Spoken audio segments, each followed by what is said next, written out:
ছাত্র শিবির সমর্থিত যে জোট সেটাই বিজয় লাভ করেছে। তা আমি এখানে শুধুমাত্র আমাদের প্যানেল বা ব্যক্তির বিজয় হিসেবে এটা কি দেখব না। এই বিজয়টাকে ঢাকা ইউনিভার্সিটির প্রতিটি শিক্ষার্থী, ইভেন যারা এখানে প্রতিযোগিতা করেছেন তাদের বিজয় এবং বাংলাদেশের আপামর মানুষের বিজয় হিসেবে দেখব। পাশাপাশি যারা দেশের বাইরে থেকে আমাদের এই প্যানেলের জন্য দোয়া করেছেন এবং কাঙ্ক্ষিত পরিবর্তনের রাজনীতি যারা চান, আমরা সবার বিজয় হিসেবে সেটাকে দেখব।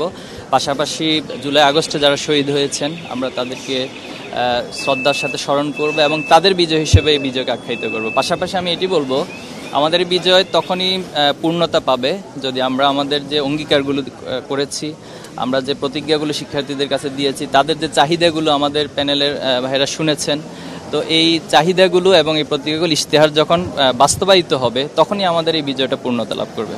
বাংলাদেশে একটি রাজনৈতিক সংস্কৃতির দীর্ঘদিন আমরা অভ্যস্ত হয়েছি।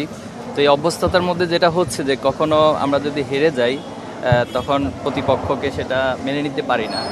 তো আমার মনে হয় ডাকসুর নির্বাচনটা একটি নতুন মডেল স্থাপন করতে পারে যে আমরা রেজাল্ট যেটাই হোক সেটাকে মেনে নেই। ইতিমধ্যে ছাত্রদলের প্যানেলের যিনি জিএস প্রার্থী তিনি অলরেডি ঘোষণা দিয়েছেন যে তিনি এই নির্বাচনকে মেনে নিচ্ছেন, এই ফলকে মেনে নিচ্ছেন। তো আমাদের পক্ষ থেকে আহ্বান থাকবে যে এখানে যারাই প্রতিযোগিতা করেছে, যারা ডাকসুর অংশীদার আছেন, শিক্ষার্থীরা সকলে মিলে এই ডাকসুকে তাদের যে কাঙ্ক্ষিত চাহিদা ডাকসুর কাছে সেটা পূরণে তারা সকলে মিলে কাজ করবেন।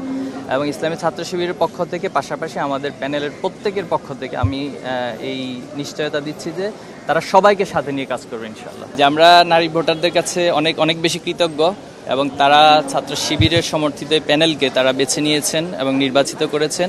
আমি আশা করব নারীদের যে প্রত্যাশাগুলো রয়েছে, তাদের যে চাহিদাগুলো রয়েছে, আমাদের এই প্যানেল সামগ্রিকভাবে কাজ করে তাদের সেই প্রত্যাশা পূরণ করবে ইনশাআল্লাহ। আসলে দেখুন, স্লোগান তো বাংলাদেশের রাজনীতিতে একটা কালচার হয়েছে। তো একজন কিছু গঠনমূলক স্লোগান দেয়, আবার কিছু ক্ষেত্রে সেটা গঠনমূলকের বাহিরে চলে যায়।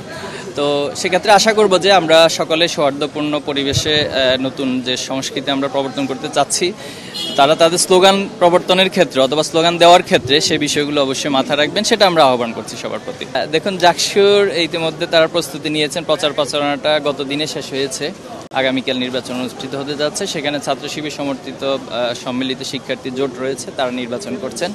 তো আমরা আশা করছি সারা দেশের শিক্ষার্থীদের মাঝে ছাত্র শিবির সম্পর্কিত একটি ইমেজ তৈরি হয়েছে এবং তার চেয়ে বড় কথা হলো আমরা আমাদের প্যানেলগুলোকে যে একটা ইনক্লুসিভনেস মধ্য দিয়ে আমরা প্যানেলগুলো করেছি, এটা সাধারণ শিক্ষার্থীদের মাঝে বেশ সাড়া পড়ছে।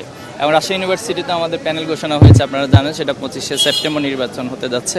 তো আশা করছি সামগ্রিকভাবে শিক্ষার্থীরা এই প্যানেলগুলোকে বেছে নেবেন ইনশাআল্লাহ। আমি শুরুতেই বলেছিলাম যে বিজয় আমরা শুধুমাত্র প্যানেল বা ব্যক্তির বিজয়কে দেখব না, আমরা এখানে যারা জয়ী হতে পারেনি এবং সকল শিক্ষার্থীর বিজয় এবং আপামর বাংলাদেশের মানুষের বিজয় হিসেবে দেখব।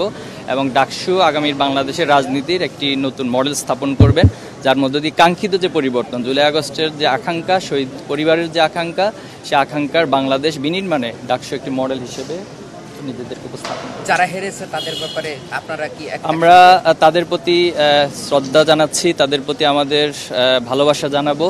পাশাপাশি আমরা এটা বলবো যে আমরা কখনো অহংকারী হব না, আমরা উদারতা, ভালোবাসা, শ্রদ্ধা সবাই সবার প্রতি সবসময় অটুট রাখবো।